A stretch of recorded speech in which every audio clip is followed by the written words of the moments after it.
bercerita kepada Ustazah mengenai permasalahan tersebut. Sebelumnya Aisyah sudah pernah konseling individu? Belum? Sudah pernah masuk ruang PK? Belum ya? Nah, jadi Aisyah udah tahu apa itu konseling individu? Belum? Nah, jadi Aisyah konseling individu itu ada guru BK, ada siswa, ada konselor, ada konseling. Jadi konselornya itu Ustazah di sini dan konselingnya Aisyah. Sudah paham? Nah, di sini kita akan membicarakan atau mencari jalan keluar dari permasalahan yang sedang Aisyah hadapi. Jadi Ustazah mohon untuk Aisyah jangan takut untuk bercerita kepada Ustazah, karena di sini kita akan bahas, kita akan coba carikan solusinya. Karena jadi Ustazah mohon kepada Aisyah untuk jujur, karena kalau tidak jujur Ustazah tidak dapat bantu. Jadi Ustazah mohon Aisyah jujur untuk menceritakan permasalahannya. Bisa Aisyah? Takut cerita sama Ustazah? Aisyah takut cerita sama Ustazah? Nah, jangan takut, karena dalam konseling individu ini tentu ada azas yang berlaku. Ustazah akan pegang itu azas kerahasiaan Aisyah namanya. Jadi di dalam berita ini ada azas kerahasiaan yang dimana apabila Aisyah cerita, apabila Aisyah percaya sama Ustazah akan pegang informasi tersebut, tidak akan bocor pada temannya mungkin, atau pada orang tuanya, pada guru dan lain sebagainya. Sekarang Aisyah percaya tidak sama Ustazah? Percaya. Ya, jadi nggak usah takut. Takut Aisyah? Enggak ya? Nah, sekarang Aisyah. Jadi Aisyah itu kan Ustazah dapat laporan dari wali kelasnya kalau Aisyah itu disuruh mendatangi ruang BK menemui Ustazah Lina. Nah, jadi sekarang yang ingin Ustazah tanyakan, kira-kira kenapa Aisyah? Apa? Sering tidur di kelas. Terus? Apa lagi? Sering bolos. Ada lagi? Itu aja. Itu sering tidur di kelas, bolos. Itu setiap sering atau hanya beberapa kali saja? Sering. Nah, yang pertama itu tidur. Kenapa Aisyah bisa tidur? Karena kurang tidur dan banyak kegiatan. Kurang tidur, kegiatan. Terus kayak belum dikasih waktu. Jadi bisa.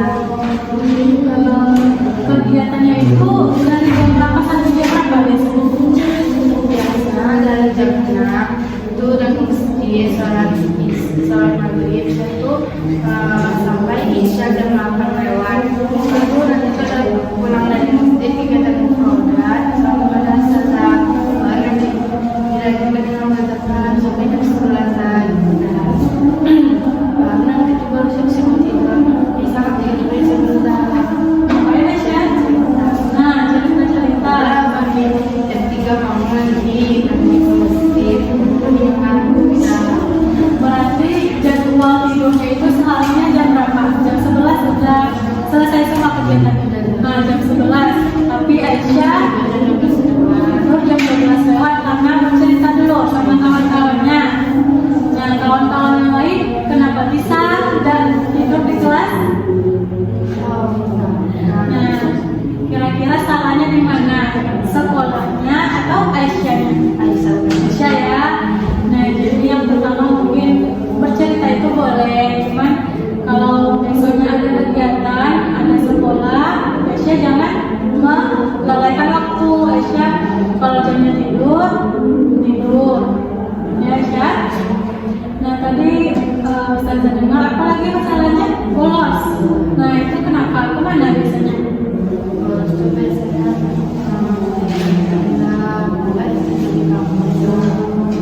itu izin dulu nggak sama guru yang masuk? Bilangnya ke kamar, tapi ke kamar. Kira-kira perilaku Aisyah salah nggak? Salah ya. Nah, jadi Aisyah sudah tahu letak salahnya di mana. Nah, jadi sebenarnya memang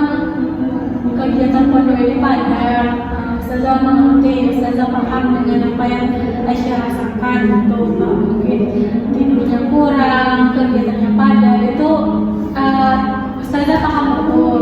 Tapi perlu Aisyah terapkan juga, karena kan Aisyah sendiri yang mau masuk pondok kan, atau kemauan orang tuanya, kemauan sendiri.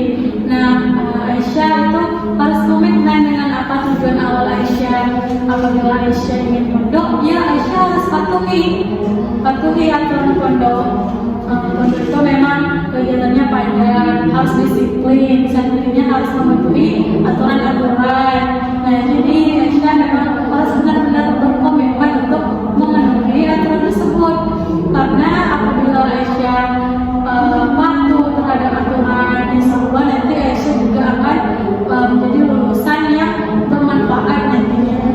Jadi Aisyah, Ustazah tidak menyalahkan Aisyah itu tidur di kelas itu hal yang wajar, tapi yang Ustazah salahkan itu tidak patut untuk dilakukan secara berkelanjutan.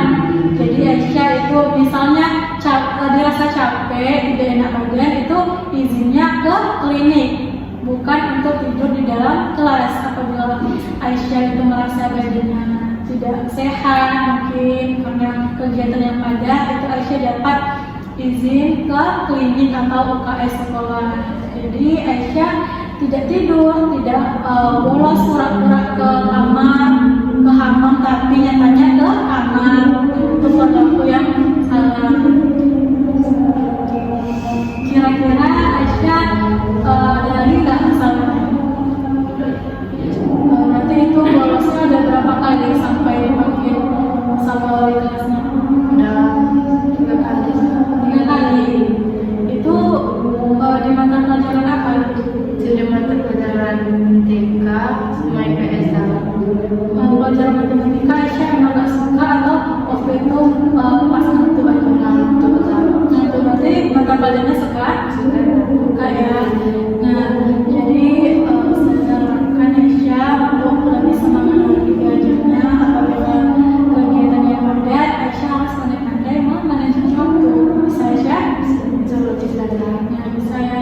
Sekarang Aisyah sudah tahu letak kesalahannya. Kira-kira untuk kedepannya Aisyah harus apa? Harus berubahlah.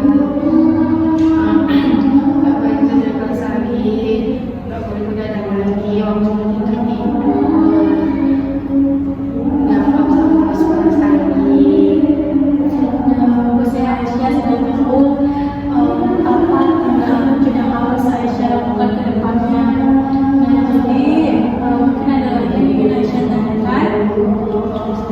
Udah ya. Nah, jadi Aisyah sudah tahu kesalahannya, juga sudah tahu apa yang harus dilakukan ke depannya. Ustazah mohon diterapkan apa yang Ustazah sampaikan hari ini, karena ini kan juga untuk masa depan Aisyah kan. Nah, jadi mungkin itu saja hari ini.